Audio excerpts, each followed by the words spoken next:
Un deuil impossible, une émotion trop lourde à porter.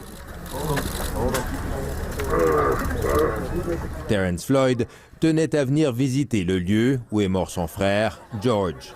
Il lui a fallu une semaine pour trouver la force et le courage de le faire, aidé par son pasteur.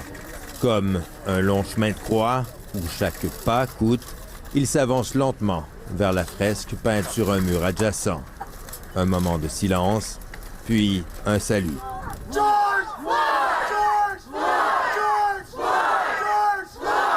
Acclamé, soutenu par la foule, le frère éploré reprend sa marche vers l'endroit où George Floyd a poussé son dernier souffle sous le poids d'un policier blanc. Il pose le genou par terre et puis se crie. L'expression d'une douleur trop longtemps contenue. Terrence Floyd est venu à Minneapolis parce qu'il avait besoin de sentir la présence de son frère. Mais il avait aussi un message à transmettre à la communauté et plus particulièrement aux émeutiers. What are y'all doing? Y'all doing nothing.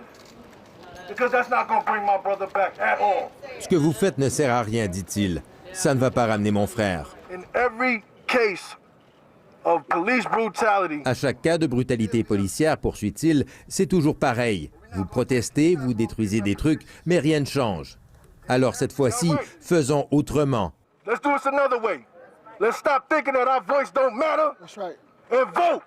Arrêtez de penser que votre voix ne compte pas, conclut-il, et allez voter. Voilà comment on les aura, car nous sommes nombreux. And that's how we going to hit them.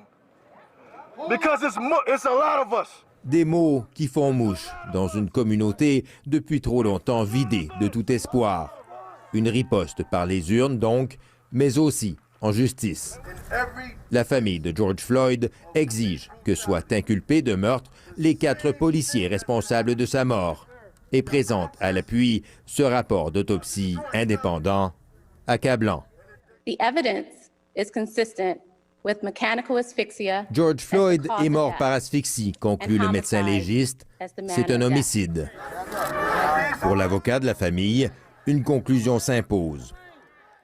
They want a first-degree murder charge. Ils veulent des accusations de meurtre au premier degré, dit-il, car la vie des Noirs et celle de George comptent. Black lives matter and George Floyd life mattered.